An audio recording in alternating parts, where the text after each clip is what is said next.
E se as eleições fossem hoje, Jair Bolsonaro estaria eleito presidente da República, mesmo tendo um judiciário no seu cangote, mesmo tendo quase que a totalidade da imprensa militando contra o Bolsonaro e contra a direita. Eu vou comentar com vocês nesse vídeo, vou trazer a minha opinião, a minha análise do recado duro que boa parte da sociedade brasileira está passando para a imprensa e também, infelizmente, para o judiciário, que parece que está sofrendo do mesmo mal da imprensa, de falta de credibilidade, o que é obviamente lamentável. A gente tem que se entristecer com isso, porque o poder judiciário é um poder importantíssimo da República, pois é ele que garante o cumprimento irrestrito da Constituição e do arcabouço legal brasileiro. Mas talvez parte da sociedade não esteja percebendo que o poder judiciário ou parte dele não está cumprindo este preceito constitucional. Talvez este também seja um dos recados da sociedade. E é sobre isso que eu vou falar no vídeo de hoje.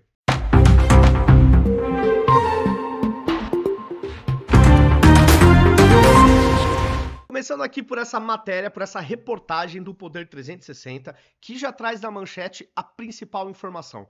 Bolsonaro teria 37,6% contra 33,6% de Lula se a eleição fosse hoje. Isso aqui é o cenário de primeiro turno. No segundo, Bolsonaro também vence. E o legal da reportagem que eu vou comentar aqui com vocês é o seguinte, ela criou alguns cenários. Então, no cenário de Lula competindo com Bolsonaro, competindo com Michele Bolsonaro, com Tarcísio, com Romeu Zema, depois tirando o Lula e colocando o Fernando Haddad, em todos os cenários, Bolsonaro vence. E o que mais me chamou a atenção é que, tirando o Bolsonaro, o segundo candidato testado nessa pesquisa, nessas situações, que teve mais voto, quase empatando com Lula, foi a Michele Bolsonaro, que ficou inclusive na frente do governador Tarcísio. Então, olha como o sobrenome Bolsonaro segue praticamente incólume, mesmo com tantos ataques do judiciário e da imprensa, e do lado da imprensa de forma até orquestrada do meu ponto de vista,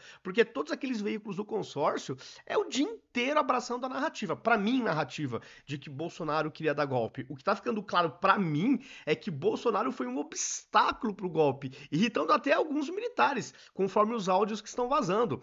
Mas eu acho que a população tá percebendo isso, e eu acho que a população tá percebendo militância no jornalismo e talvez em parte do judiciário, o que é triste, né? Parte do povo ter supostamente essa percepção perante o judiciário. Isso é muito triste, porque abala a reputação e a credibilidade. Tanto que o Bolsonaro está liderando. É impensável. Qual outro político no Brasil aguentaria ser atacado assim com tanta frequência e intensidade e ainda liderar pesquisas eleitorais? Eu acho que isso mostra a força da direita e a resiliência da direita. Na minha leitura, a direita é sim a maior fatia da sociedade brasileira. E só isso para explicar a força do Bolsonaro, apesar de tudo que ele vem sofrendo, na minha leitura, de forma injusta. Entrando agora na pesquisa, vamos analisar os cenários considerados pelo Paraná Pesquisas. No primeiro turno foram 7 cenários. No primeiro, Lula, Bolsonaro e aí Ciro Gomes, Simone Tebet e Ronaldo Caiado. Neste cenário, Bolsonaro vence fora da margem de erro, vence mesmo, com 37,6% e o Lula com 33,6%. No segundo cenário, que me chamou muito a atenção, foi com a Michele Bolsonaro. Então sai o Jair e entra a Michele. O Lula ficou com 34% e a Michele com 27%. Ou seja, ela já começa com um piso muito alto, muito próximo do Lula. Ela que nunca fez campanha nada, nunca concorreu a cargo nenhum, ela já está num patamar altíssimo. Isso me chamou muitíssimo a atenção. O terceiro cenário é considerando o Tarcísio Gomes, governador de São Paulo. Ele também começa a partir de um número interessante, 24, mais 3 pontos atrás da Michele. Então, olha como a Michele está fortíssima. Isso porque o Tarcísio, ele está bem avaliado aqui em São Paulo. Então, isso realmente mostra que, se não for o Bolsonaro, a Michele tem condições tranquilamente de levar essas eleições. E o Tarcísio fica aí como uma alternativa.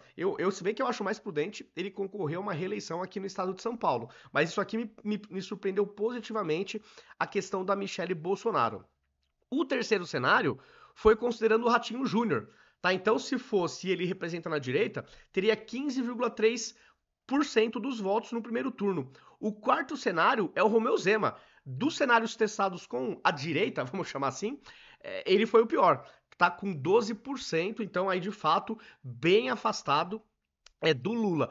Um outro cenário interessantíssimo, que talvez seja o que talvez ocorra, que é com Fernando Haddad. Então é Bolsonaro disputando com o Fernando Haddad, dado que o Lula já está com uma idade avançada, né? Aí neste cenário, o Bolsonaro ficou com 38,3% dos votos e o Fernando Haddad com 14,5%. Então, de fato, é uma derrota acachapante. Pô, o cara perdeu em primeiro turno a tentativa de reeleição aqui na Prefeitura de São Paulo. Perdeu no primeiro turno. Tá? Então o cara de fato é um péssimo candidato, mas talvez o mais possível, o mais provável, talvez o indicado pelo Lula para sucedê-lo, se o Lula realmente não disputar a reeleição. E o último cenário foi Michele Bolsonaro com Fernando Haddad. Praticamente o Haddad ficou com a mesma quantidade de votos, né, considerando o cenário com o Bolsonaro, e a Michele venceria as eleições. Tá? Então acho que aqui é uma grata surpresa a força eleitoral da Michele Bolsonaro. E para o segundo turno, como que ficou os cenários de segundo turno? O primeiro deles, obviamente, Lula e Bolsonaro. Neste cenário também, Bolsonaro venceria. Ainda está dentro da margem de erro, mas quase no limite da margem de erro. Então aqui realmente é um cenário muito em favor do Bolsonaro no segundo turno. Se fosse Lula com Michele, daria Lula, mas dentro da margem de erro. Olha a força da Michele. E o terceiro cenário, aí sim o Lula venceria fora da margem de erro, mas não tão longe assim, seria um cenário de Lula com Tarcísio Gomes. Tá? Então, pessoal, para mim, de novo, reforçando o que eu falei na introdução, isso aqui é um recado da sociedade para a imprensa, que está absurdamente desacreditada e cada vez mais. Se a imprensa fala uma coisa com alguma intenção, vai ser contraproducente do ponto de vista dela, porque a tendência é que o povo vá no sentido contrário por não estar mais acreditando. Essa é a minha leitura. Eu acho que boa parte da sociedade enxerga a imprensa como militantes de esquerda em vez de jornalistas, né? Ou jornalistas travestidos, ou militantes travestidos de jornalistas, e para mim isso está ficando cada vez mais claro. E o mais triste, parece que isso aí também está contaminando o judiciário. Me parece, a interpretação que eu tenho é que você tem uma imprensa que repercute uma tese de golpe de Estado bancada por Bolsonaro. E se ainda assim ele lidera as pesquisas, é porque a sociedade não está acreditando na tese do judiciário, talvez esteja enxergando também como uma politização da Suprema Corte, o que é horroroso, e aí a imprensa que, já falei, não tem mais o que falar, né? O descrédito tá absurdo, é uma coisa assim impressionante, eles fizeram muito por merecer. Essa é a minha leitura desta pesquisa do Instituto Paraná. Coloquem nos comentários se vocês concordam com a minha análise ou não e o porquê. Se gostaram do vídeo, compartilhem nas suas redes sociais, nos seus grupos de WhatsApp, para a gente também sair da bolha.